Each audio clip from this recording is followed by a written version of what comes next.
lagi di Indonesia Business Forum dan sekarang langsung saja saya ke Mas Wahyu. Mas Wahyu, di sini Mas Slamet dari DPR mengatakan pemerintah harus jujur untuk buka-bukaan karena efek kerusakan lingkungan atau ekologis lebih besar.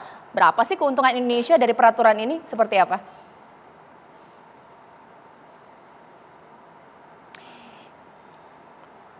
Baik, Mas Wahyu, dengar tadi pertanyaan saya karena di sini Mas Slamet dari DPR mengatakan pemerintah harus jujur nih buka-bukaan berapa memangnya keuntungan kalau kita ekspor pasir. Ini seperti apa?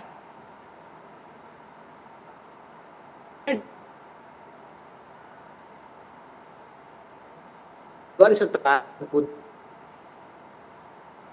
udah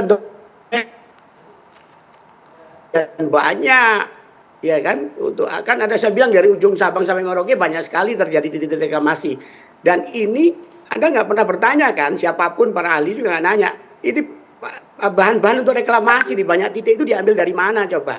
Ya kan? Kan nggak jelas. Banyak juga yang mungkin dari pasir-pasir yang selama ini justru tidak boleh ditambang. Untuk itu PP 26 ini mengatur dari yang semula tidak diatur, ditata yang lebih baik. Harus bahan-bahan dari sedimentasi pasir itu nanti harus dari titik-titik sedimentasi yang ditetapkan oleh tim kajian yang sudah menguji secara tuntas menyeluruh tentang bagaimana manfaat dan mudorotnya, bagaimana efek lingkungannya. Kalau itu dirasakan tidak merusak lingkungan, ya tidak boleh diteruskan, tidak akan ada rekomendasi dari tim kajian.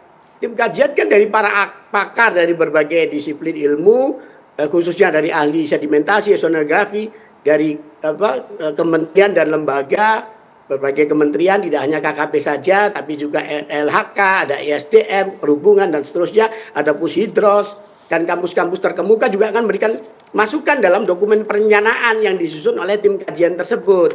Nah, ini nanti dalam praktek juga untuk pemanfaatannya, pengendaliannya, itu harus ada pengawasan yang ketat.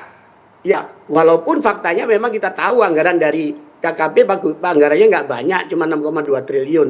Tapi ya bukan berarti itu alasan untuk kita tidak bisa melakukan pengawasan. Sudah ada teknologi sebagai jawabannya. Anda kalau perhatikan di command center di KKP itu luar biasa. Ada nanti ada satelit nano, ada juga sistem transmitter yang diatur, ada petugas yang ditempatkan di situ. Walhasil nggak sembarangan. Jadi ini Caca sebenarnya adalah terus terang kalau mau buka-bukaan justru ini adalah jawaban atas kekhawatiran dari banyak khalayak, termasuk dari teman-teman Komisi 4, Pak Slamet dan kawan-kawan itu, yang selama ini terhadap reklamasi nggak jelas. Entah dari langit mana itu pasirnya. Coba, apa peduli mereka? Nah, sekarang kalau KKP ditata, harus atau wajib dari hasil sedimentasi. Kan bagus. Ya. Tinggal pengambilannya, cara cara membersihkannya itu harus dengan teknologi, peralatan, dan juga cara yang ramah lingkungan. Kalau itu tidak comply, tidak dilakukan, tidak boleh, harus itu wajib. Makanya nanti tim akan menilai ini semuanya kelayakan dari termasuk operator yang akan melakukan itu. Kalau operatornya mendapatkan keuntungan, ya wajar dia bekerja tidak dibayar oleh negara. 0 rupiah nanti APBN tidak boleh keluar di situ. Mereka akan membersihkan, dan kemudian hasil pembersihannya itu yang notabene endapan limbah ini nanti dimanfaatkan untuk reklamasi, dapat duit ya dipotong untuk negara, untuk PNBP. Kan bagus. Kalau lokal sudah cukup, barulah kemudian ekspor dimungkinkan. Itu setelah nomor yang kesekian ratus itu nanti. Lokal dulu lah, banyak sekali kebutuhannya ini, ya kan? Ya. Boleh ditambahkan, ya boleh ditambahkan di sini Mas Slamet bahwa ini solusi untuk adanya banyaknya penambangan ilegal di Indonesia. Ini seperti apa? Ya, jadi salah satunya kan begini. Kenapa dulu dilarang oleh pemerintah sebelumnya 10 tahun yang lalu? 20 tahun yang lalu. Itu kan alasan pertama adalah agar tidak terjadi kerusakan lingkungan yang lebih parah lagi. Yang berikutnya juga menghindari tenggelamnya pulau-pulau di luar kita. Apakah kemudian sekarang dibuka, itu artinya kekhawatiran pemerintah saat itu sudah tidak akan terjadi hari ini. Ini kan hal yang kemudian harus kita disampaikan oleh pemerintah, bahwa kekhawatiran pemerintah 20 tahun yang lalu ini tidak akan terjadi, kan begitu. Yang kedua yang menjadi kecurigaan kita, jangan sampai ada penumpang gelap, itu adalah kenapa di situ ada klausul ekspor. Oke, memang dalam negeri butuh tentang untuk reklamasi. Coba kalau kemudian drop pasal itu. Bisa jadi kecurigaan-kecurigaan yang kemudian mengarah kepada perdagangan pasir yang ke luar negeri ini kan menjadi kecil. Oke, kita tidak menutup kemungkinan bahwa memang itu dibutuhkan, tetapi tutup dalam negeri. Kalau memang masih yakin kajian pemerintah sebelumnya, berarti kan kita harus komitmen dengan itu. Nah, itu.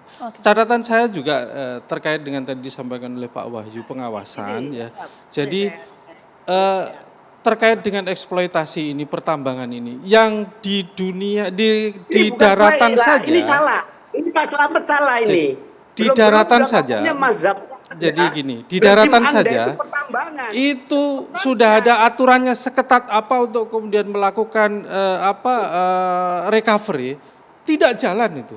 Apalagi ini di bawah laut, di bawah air yang tidak terlihat dari sisi pengawasan teknologi dan lain-lain yang tidak kelihatan. Gimana pemerintah bisa dari sisi itu? Belum lagi nanti kita kontrol dari sisi PNBP-nya.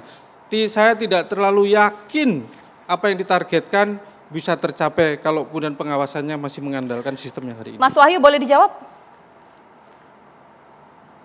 Ya, gini Caca. Jadi apa yang tadi disampaikan oleh Pak Slamet, kemudian juga Pak Halim tadi, itu berangkatnya dari persepsi, dari mindset yang keliru. Mindsetnya adalah mindset pertambangan, rezim pertambangan di masa lalu yang memang tata caranya itu amburadul, yang serampangan segala macam. Nah sekarang ini diatur dan ini nggak ada pertambangan seperti yang lalu-lalu dan bukan pasir laut semata-mata seperti yang sekarang tergambar di media massa, termasuk ada foto beko yang kemudian ngeruk pasir di pinggir pantai. Bukan begitu. Jadi ini betul-betul di lokasi sedimentasi yang titik-titiknya begitu banyak akibat dari rezeki pertemuan sekian arus dari peristiwa oseanografi yang ini rezeki gemari loh sedimentasi ini harus dimanfaatkan. Baik. Itu loh. Mas Slamet. Pak Wahyu, di dapil saya punya pengalaman Pak. Sudah ada yang nyedot pasir bukan pakai beko.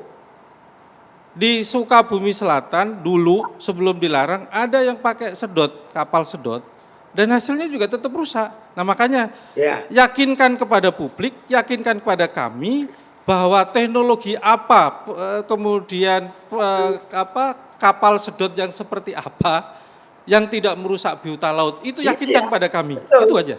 Oke, mungkin boleh yang memang diatur oleh PP. Ya. Iya, itu yang diatur oleh PP Caca, Pak Slamet, Pak Halim.